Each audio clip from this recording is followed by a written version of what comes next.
Hello, I'm going to be reciting to you today the white paper that was released by Satoshi Nakamoto on Bitcoin.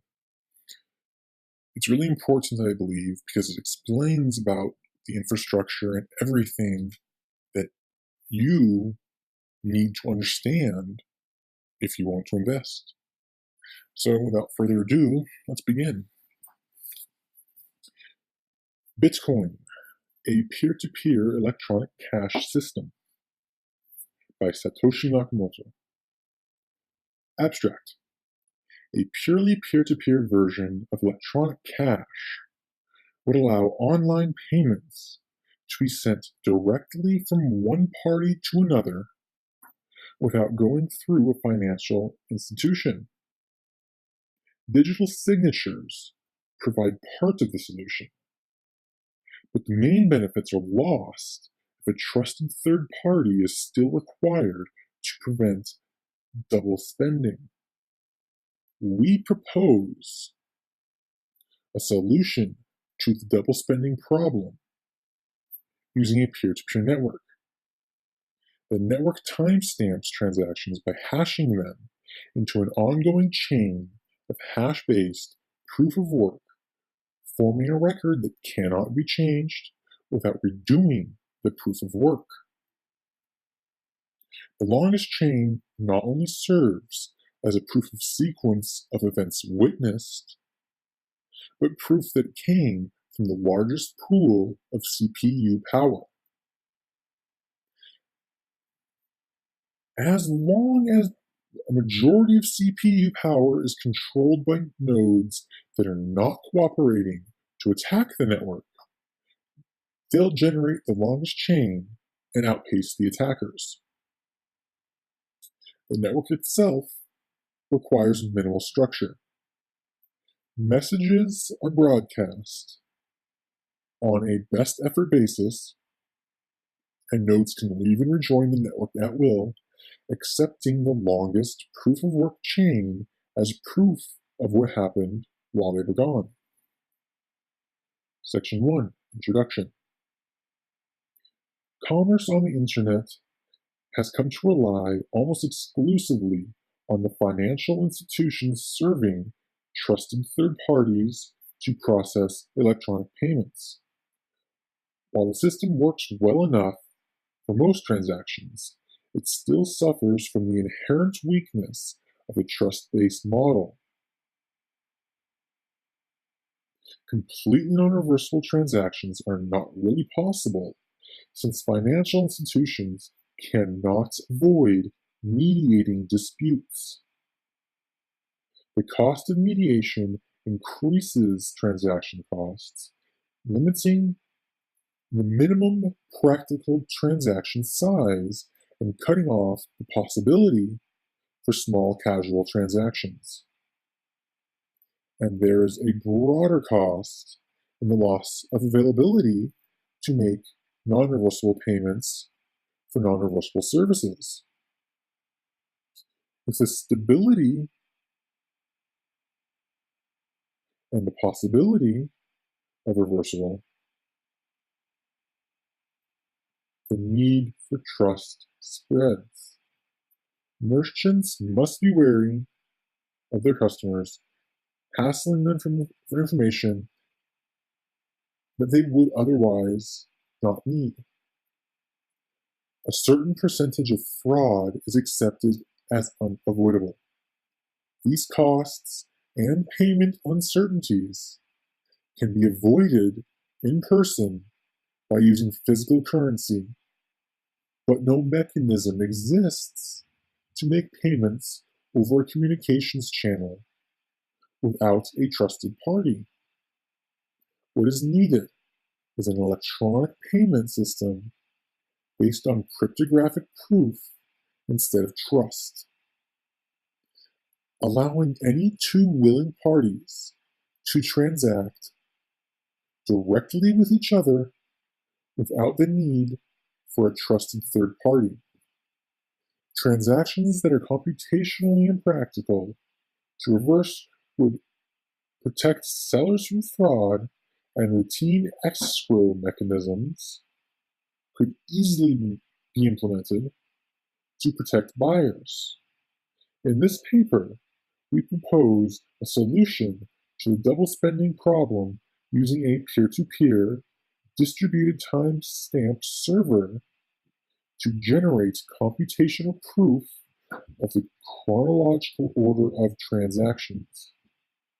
The system is secure as long as honest nodes collectively control more CPU power than cooperating group of attacker nodes. Section 2. Transactions. We define an electronic coin as a chain of digital signatures.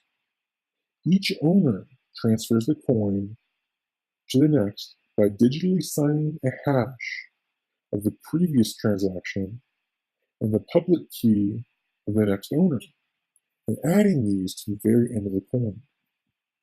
A payee can verify the signatures to verify the chain of ownership. The problem, of course, is the payee can't verify that one of the owners did not double spend the coin. A common solution is to introduce a trusted central authority, or mint, that checks every transaction for double spending. After each transaction, the coin must be returned to the mint to issue a new coin, and only coins issued directly from the mint are trusted not to be double spent. The problem with this solution is that the fate of the entire money system depends on the company running the mint, with every transaction having to go through them, just like a bank. We need a way for the payee to know the previous owners did not sign any earlier transactions. For our purposes, the earliest transaction is the one that counts, so we don't care about later attempts to double spend. The only way to confirm the absence of a transaction is to be aware of all of the transactions. In the mint-based model, the mint was aware of all transactions and decided which arrived first. To accomplish this without a trusted party, transactions must be publicly announced, and we need a system for participants to agree on a single history of the order in which they were received. The payee needs proof that at the time of each transaction, the majority of the nodes agreed it was the first received. Section 3. Timestamp server.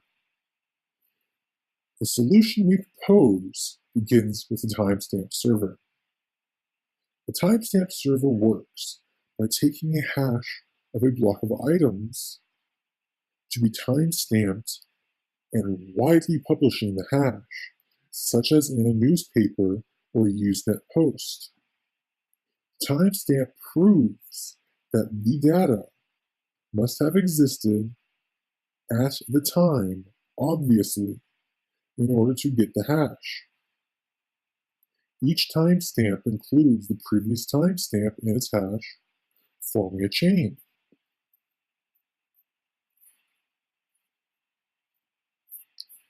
With each additional timestamp reinforcing the ones before it. Section 4. Proof of work. The implementation of a distributed timestamp server on a peer-to-peer basis, we will use a proof-of-work system similar to Adam Back's Hashcash, rather than newspaper or Usenet posts. The proof of work involves scanning for a value that, when hashed, such as with SHA-256, the hash begins with a number of 0 bits. The average work required is exponential in the number of 0 bits required and can be verified by executing a single hash. For our timestamp network, we implement the proof of work by incrementing a nonce in the block until a value is found that gives the block's hash the required 0 bits.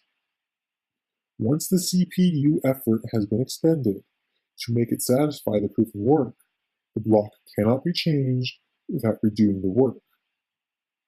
As later blocks are chained after it, the work to change the block will include redoing every single block after it. The proof of work solves the problem by determining representation in majority decision-making. If the majority were based on one IP address, one vote, it could be subverted by anyone able to allocate many IPs. Proof of work is essentially one CPU, one vote. The majority decision is represented by the honest chain, which has the greatest proof of work effort invested in it. If a majority of CPU power is controlled by honest nodes, the honest chain will grow, the honest chain will grow the fastest, and the honest chain will outpace the competing chains. To modify a block, the attacker would have to redo the proof of work of the block and all subsequent blocks after it, and then catch up with and surpass the work of the honest nodes. We will show later that the probability of a slower attacker catching up diminishes exponentially as subsequent blocks are added. To compensate for increasing hardware speed, the varying interest in running nodes over time, the proof of work difficulty is determined by a moving average targeting an average number of blocks per hour. If they're generated too fast, the difficulty increases. Section 5, Network.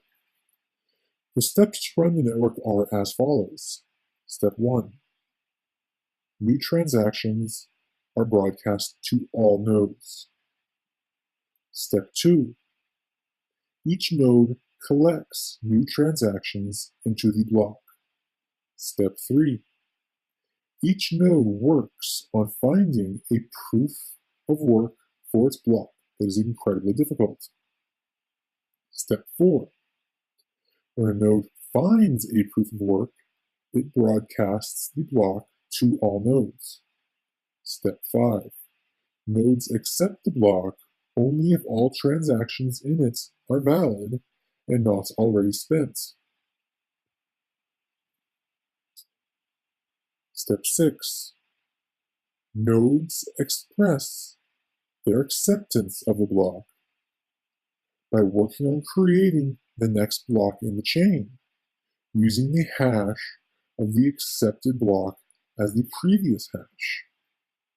Nodes always consider the longest chain to be the correct one and will keep working on extending it. If two nodes broadcast different versions of the next block simultaneously, some nodes may receive one or the other first. In that case, they work on the first block they received, but save the other branch in case it becomes larger. The tie will be broken when the next proof of work is found and one branch becomes larger. The nodes that were working on the other branch will then switch to the larger branch.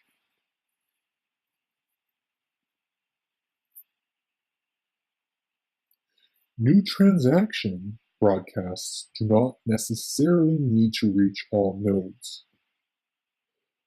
As long as they reach many nodes, they will get into a block before long.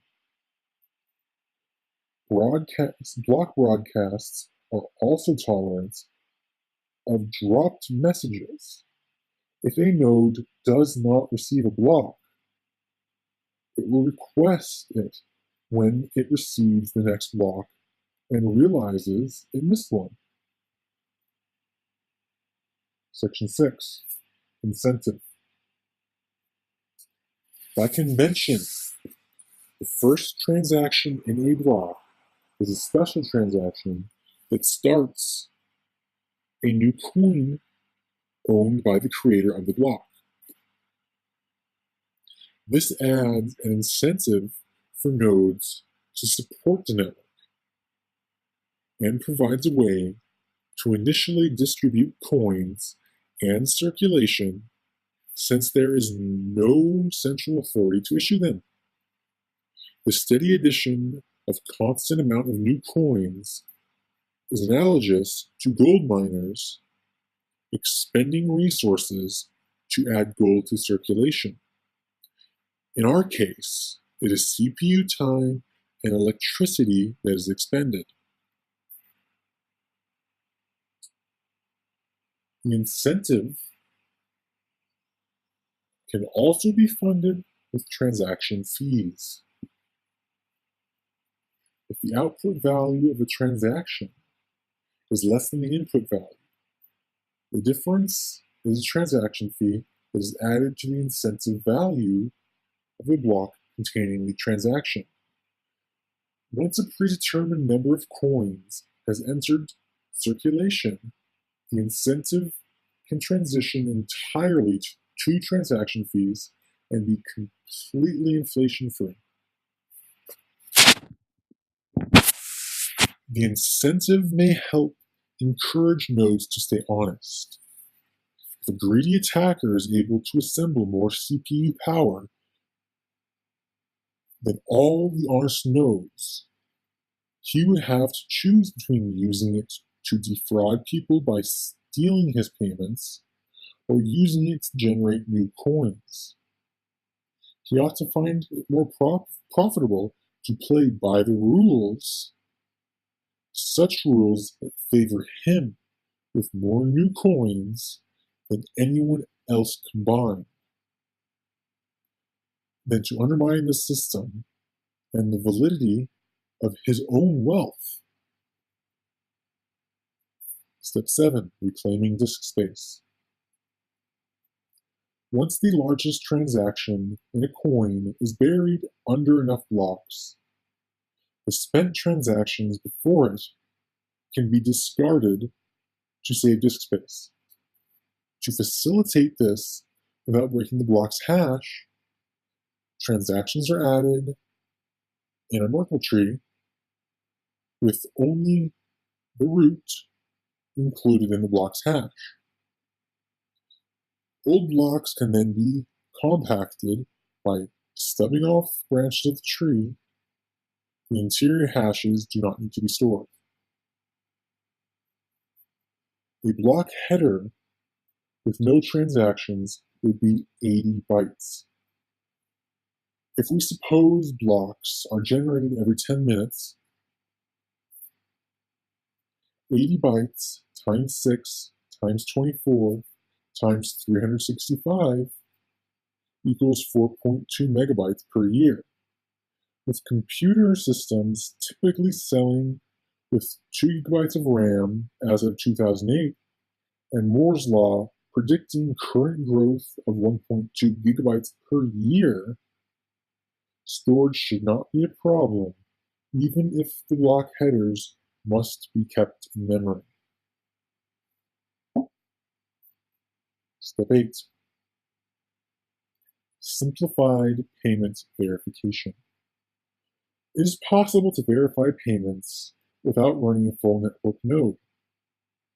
A user only needs to keep a copy of the block headers of the longest proof of work chain, which he can get by querying the network nodes until he is convinced that he has the longest chain, and obtain Merkle branch linking the transaction to the block it's timestamped in. He cannot check the transaction for himself, but by linking to a place in the chain, he can see that a network node has accepted it, and blocks added after it further confirm the network has accepted it. As such, the verification is reliable as long as honest nodes control the network, but is more vulnerable if the network is overpowered by an attacker. While network nodes can verify transactions for themselves, the simplified method can be fooled by an attacker's fabricated transactions for as long as the attacker can continue to overpower the network.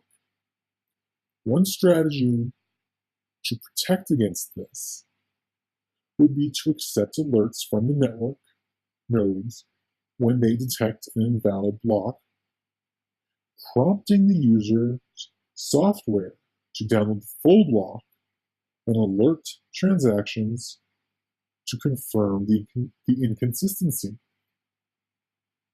Businesses that receive frequent payments will still want to run their own nodes for more independent security and quicker verification. Step 9. Combining and splitting value. Although it would be possible to handle coins individually, it would be unwieldy to make a separate transaction for every cent in a transfer. To allow value to be split and combined, transactions contain multiple inputs and outputs. Normally, there will be a single input from a larger previous transaction or multiple inputs combining smaller amounts. And most, two outputs, one for the payments and one returning the change, if any, back to the sender. It should be noted that fan-out, when a transaction depends on several transactions and those transactions depend on many more, is not a problem here. There is never the need to extract a complete standalone copy of transaction history. Never.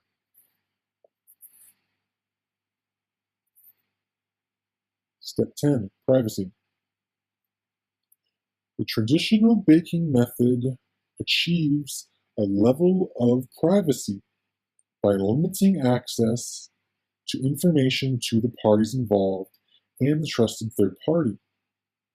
The necessity to announce the transactions publicly precludes this method, but the privacy can still be maintained by breaking the flow of information in another place, by keeping public keys anonymous.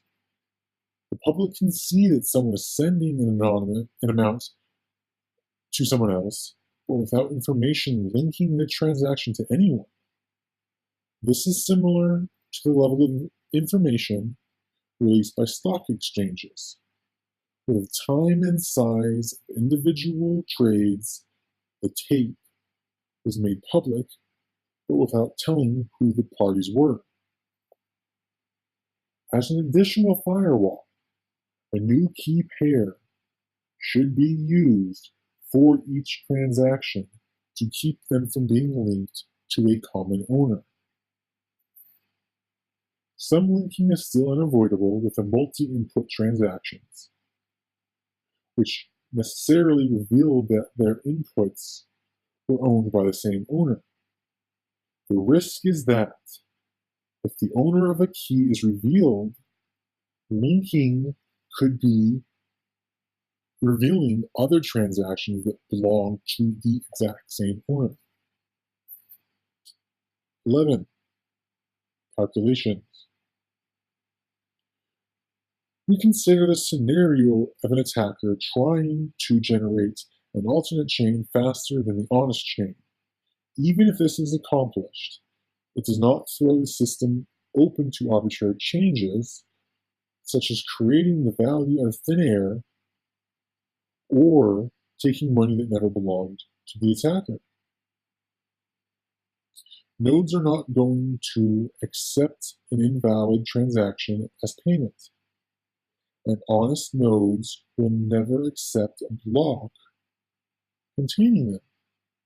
An attacker can only try to exchange one of his own transactions to take back money he already spent. The race between the honest chain and an attacker chain can be characterized as a binomial random walk. The success event is the honest chain being extended by one block, increasing its lead by +1. And the failure event is the attacker's chain being extended by one block, reducing the gap by -1. The probability of an attacker catching up from a given deficit is analogous to a gambler's ruin problem. Suppose a gambler with unlimited credit starts at a deficit and plays potentially an infinite number of trials to reach break even. We can calculate probability as he ever reaches breakdown, or that an attacker ever catches up with the honest chain, as follows. And there is a math equation, which I will link below.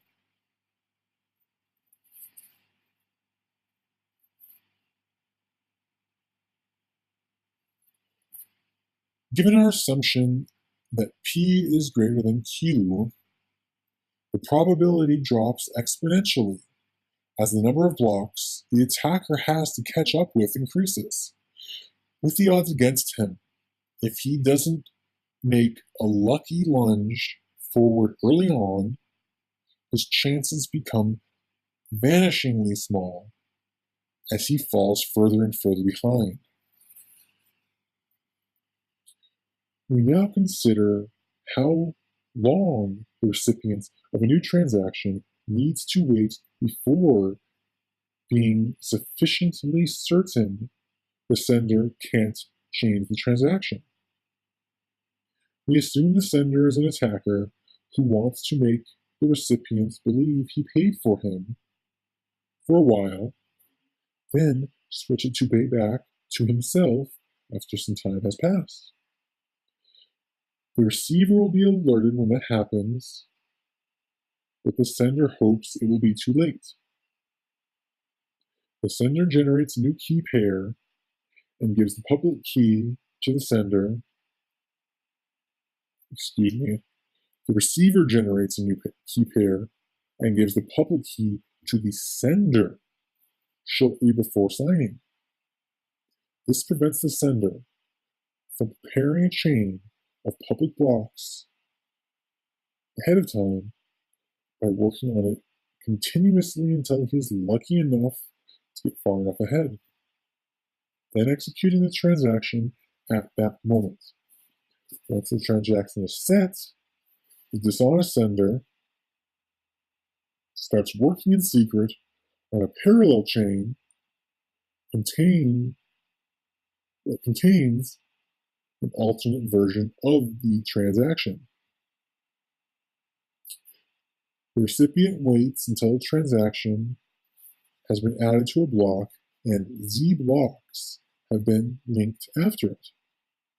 He doesn't know the exact amount of progress the attacker has made, but assuming the honest blocks took the average expected time per block, the attacker's potential progress will not work, and the information again will be below.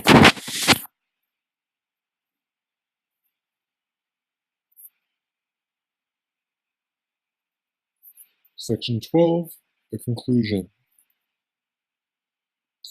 We have proposed a system for electronic transactions without relying on trust. We started with the usual framework of coins made from digital signatures, which provide strong control of ownership, but is incomplete without a way to prevent double spending. To solve this, we proposed a peer-to-peer network with proof of work to record a public history of transactions that quickly becomes computationally impractical for an attacker to change if honest nodes control the majority of CPU power. The network is robust in its unstructured simplicity. Nodes work all at once with little coordination. They do not need to be identified, since messages are not routed to any particular place and only need to be delivered on a best effort basis. Nodes can leave and rejoin the network at will, accepting the proof of work chain as proof of what happened while they were gone. The vote with their CPU power, expressing their acceptance of valid blocks by working on extending them and rejecting invalid blocks by refusing to work on them. Any needed rules and incentives can be enforced by consensus mechanism. References will be below. Thank you for listening. From Best, listen to me.